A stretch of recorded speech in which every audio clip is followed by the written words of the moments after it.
श्री राधा कृष्णाय नमो नमः। सर्वप्रथम मैं भगवान श्री राधा कृष्ण के चरण कमलों की वंदना करता हूँ। आप सभी भक्तजनों को भी सादर नमस्कार करता हूँ। आज की कथा के माध्यम से श्री गर्ग संहिता के मथुरा खंड का प्रारंभ हो रहा है, जिसमें हम श्रवण करेंगे नारद जी का कंस के सभा में जाना, कंस द्वारा अक्रूर जी को मथुरा से वृंदावन भगवान श्री कृष्ण और बलराम को मथुरा ले आना तथा भगवान श्री कृष्ण द्वारा केसी नामक दैत्य के वध की कथा का श्रवण करेंगे। कथा इस प्रकार से प्रारंभ होती है। राजा बहुलाश ने पूछा, महामुने, भगवान श्री कृष्ण ने मथुरा में कौन कौन से लीलाएं की हैं? उन्होंने कंस को क्यों मारा और कैसे मारा? यह सब मुझसे ठीक ठीक बताइए। श्री नारद जी ने कहा, नृपेश्वर, एक दिन साक्षात परमात्मा श्री हरि के मन से प्रेरित होकर मैं दैत्यवध संबंधी उद्यम को आगे बढ़ाने के लिए उत्कृष्टपुरी मथुरा के दर्शनार्थ वहां आया। आकर राजा कंस के दरबार में गया। वहां कंस इंद्र से छीन कर लाए हुए सिंहासन के ऊपर, जहां श्वेत छत्र बना हुआ था और सुंदर चवर डुलाए जा रहे थे, विराजमान था। वह बल, पराक्रम और क्रूरता के कारण नागराज के समान दुस्सह प्रतीत होता था। वहां पहुंचने पर उसने मेरा पूजन, स्वागत, सत्कार किया। उस समय मैंने उससे जो कुछ कहा वह सुनो। मथुरा नरेश, जो कन्या तुम्हारे हाथ से छूटकर आकाश में उड़ गई थी, वह देवकी की नहीं, यशोदा की पुत्री थी। देवकी से तो श्री कृष्ण ही उत्पन्न हुए और रोहिणी के पुत्र बलराम है। दैत्यराज वसुदेव ने तुम्हारे शत्रुभूत अपने दोनों पुत्र बलराम और श्री कृष्ण को अपने मित्र नंदराज के यहाँ धरोहर के रूप में रख दिया, इसलिए कि तुम्हारे भय से उनकी रक्षा हो सके। पूतना से लेकर अरिष्टासुर तक जो जो उत्कट बलशाली दैत्य नष्ट हुए हैं, वे सब वन में उन्हीं दोनों के द्वारा मारे गए हैं। कहा जाता है कि वे ही दोनों तुम्हारी मृत्यु हैं। मेरे यो कहने पर भोजराज कंस क्रोध से कांपने लगा। उसने सूरनंदन वसुदेव को सभा में ही मार डालने के लिए तीखी तलवार हाथ में ली, परंतु मैंने उसे रोक दिया। तथापि उसने सुदृढ़ और विशाल बेड़ियों में पत्नी सहित उन्हें बांधकर कारागार में बंद कर दिया। कंस से उक्त बात कहकर जब मैं चला गया, तब उस दैत्यराज ने श्री कृष्ण और बलराम का वध करने के लिए दैत्य प्रवर केशी को भेजा। तदंतर बलवान भोजराज कंस ने चानूर आदि मल्लो तथा कुवलयपीड़ नामक हाथी के महावत को बुलवाया और अपना कार्यभार संभालने वाले अन्य लोगों को भी बुलवाकर उनसे इस प्रकार कहा। कंस बोला, हे कूट, हे तोशल, हे महाबली चाणूर, बलराम और कृष्ण दोनों मेरी मृत्यु है। यह बात नारद जी ने मुझे भली भांति समझा दी है। अतएव दोनों जब यहाँ आ जाए, तब तुम सब लोग मल्लों के खेल दिखाते हुए उन्हें मार डालना। अब शीघ्र ही मल्ल भूमि को सुंदर ढंग से सुसज्जित कर दो। महावत रंगशाला के द्वार पर मदमत हाथी कुवलयपीड़ को खड़ा रखो और मेरे शत्रु जब आए तो उन्हें मरवा डालो। कार्यकर्ता जनों, आगामी चतुर्दशी को शांति के लिए धनुर्यज्ञ करना है और अमावस्या के दिन यह मल्ल युद्ध होगा। श्री नारद जी कहते हैं, राजेंद्र, आत्मीयजनों से इस प्रकार कहकर कंस ने अक्रूर को तुरंत अपने पास बुलवाया और एकांत स्थान में मंत्रीजनों को प्रिय लगने वाली मंत्रणा की बात कही। कंस बोला, दानपते, तुम मेरे माननीय मंत्री हो, अतः मेरी यह उत्तम बात सुनो। महामते, कल प्रातःकाल होते ही तुम नंद के ब्रज में जाओ और मेरा यह कार्य करो। लोग कहते हैं कि वसुदेव के दोनों पुत्र वहीं रहते हैं। वे दोनों मेरे शत्रु हैं। यह बात देवर्षि नारद जी ने मुझे अच्छी तरह समझा दी है। गोपगण नंदराज आदि के साथ भेंट लेकर यहाँ आए और उन्हीं के साथ मथुरा नगरी दिखाने के बहाने उन दोनों को रथ पर बिठाकर शीघ्र यहाँ ले आओ। यहाँ आने पर हाथी से अथवा बड़े बड़े पहलवानों के द्वारा उन दोनों बालकों को मरवा डालूंगा। उसके बाद वसुदेव की सहायता करने वाले नंदराज, वृषभानुवर, 9 नंदों और उपनंदों को भी मौत के घाट उतार दूंगा। तदंतर वसुदेव, उनके सहायक देवक तथा अपने बूढ़े पिता उग्रसेन को भी, जो राज्य लेने के लिए उत्सुक रहते हैं, मार डालूंगा। यह सब हो जाने के बाद समस्त यादवों का संहार कर डालूंगा, इसमें संशय नहीं है। मंत्रन, ये सब के सब देवता हैं जो मनुष्य के रूप में प्रकट हुए हैं। चंद्रावती पति बलवान शकुनी मेरा बहुत बड़ा मित्र है। भूत संतापन, हृष्ट, वृक, शंकर, कालनाप, महानाप तथा हरिश्मशु ये सब मेरे मित्र हैं और बलपूर्वक मेरे लिए अपने प्राण तक दे सकते हैं।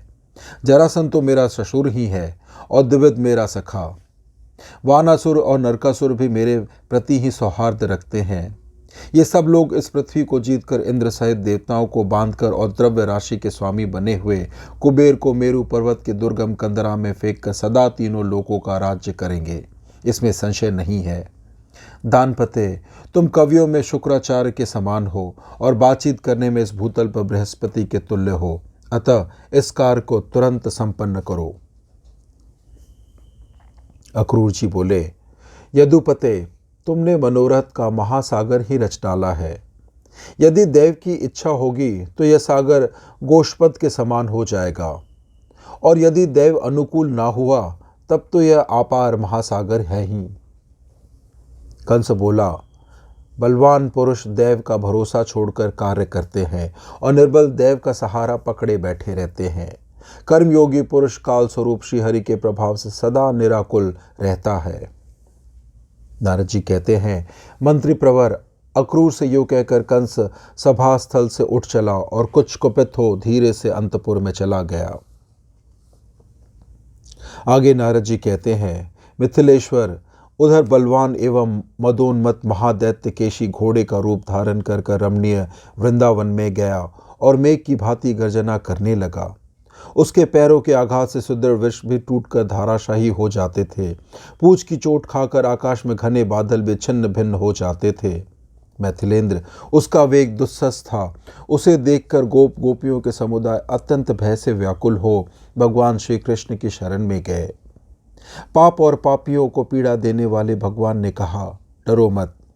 यह कहकर उन सबको अभय दान दिया और कमर में पीतांबर कसकर वे उस दैत्य को मार डालने की चेष्टा में लग गए। राजन, उस महान असुर ने अपने पिछले पैरों से श्रीहरि के ऊपर आघात किया और पृथ्वी को कपाता हुआ आकाशमंडल को अपनी गर्जना से गुजारने लगा। तब जैसे हवा कमल को उखाड़कर फेंक देती है, उसी प्रकार श्री कृष्ण ने उस दैत्य के दोनों पैर पकड़कर बाहुबल से घुमाते हुए उसे 1 योजन दूर फेंक दिया। उसने भी क्रोध से भरे हुए वहां आकर वज्र के प्रांगण में भगवान श्री हरि के ऊपर अपनी पूंछ से प्रहार किया।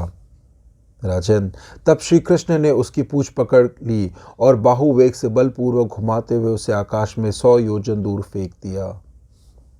आकाश से नीचे गिरने पर उस मन ही मन कुछ व्याकुलता का अनुभव हुआ, किंतु पुनः उठकर वह बलवान दैत्य मेघ के समान गर्जना करने लगा। अपनी गर्दन के अयालों को कपाता हुआ और पूंछ के बालों को आकाश में बार बार हिलाता हुआ वह दैत्य अपने पैरों से पृथ्वी को विदीर्ण करता हुआ श्रीहरि के सामने उछल कर आया। तब भगवान मधुसूदन ने केशी को एक मुक्का मारा। उनके मुक्के की मार से वह 2 घड़ी तक बेहोश पड़ा रहा। तब उस अश्वरूपधारी असुर ने श्रीहरि के गले को अपने मुंह से पकड़ लिया और उन्हें उठाकर वह भूमंडल से लाख योजन दूर आकाश में उड़ गया। वह आकाश में उन दोनों के बीच 2 पहर तक घोर युद्ध होता रहा। वह अपने पैरों से, दांतों से, गर्दन के आयोलों से, पूंछ और तीखी खुरों से बार बार श्रीहरि पर आघात करने लगा। तब श्रीहरि ने उसे दोनों हाथों से पकड़कर इधर उधर घुमाना आरंभ किया और जैसे बालक कमंडलू फेंक दे, उसी प्रकार उन्होंने आकाश से उस दैत्य को नीचे गिरा दिया। फिर भगवान श्रीहरि ने उसके मुंह में अपनी बाँह डाल दी। वह बाँह उसके उदर तक जा पहुंची और असाध्य रोग की भांति बड़े जोर से बढ़ने लगी। इससे उस महान असुर की प्राणवायु अवरुद्ध हो गई और वह मल त्यागने लगा। उसका पेट फट गया और वह अश्वरूपधारी असुर तत्काल प्राणों से हाथ धो बैठा। शरीर से पृथक होने पर उसने तत्काल दिव्य रूप धारण कर लिया और मुकुट तथा कुंडलों से मंडित हो भगवान श्री कृष्ण को दोनों हाथ जोड़कर प्रणाम किया। कुमुद बोला, माधव, मैं इंद्र का अनुचर हूँ। मेरा नाम कुमुद है। मैं बड़ा तेजस्वी, रूपवान और वीर तथा देवराज इंद्र पर छत्र लगाया करता था। पूर्व काल में वृत्रासुर का वध हो जाने पर प्राप्त हुई ब्रह्म हत्या की शांति के लिए स्वर्गलोक के स्वामी ने अश्वमेघ नामक उत्तम यज्ञ का अनुष्ठान किया। अश्वमेघ का घोड़ा श्वेत वर्ण का था, उसके कान श्याम रंग के थे और वह मन के समान तीव्र वेग से चलने वाला था। मेरे मन में उस पर चढ़ने की इच्छा हुई। इस कामना से मैं प्रसन्न हो उठा और उस घोड़े को चुराकर अतल लोक में चला गया। तब मरुद्रणों ने मुझे महादुष्ट को पाश में बांधकर देवराज इंद्र के पास पहुंचाया।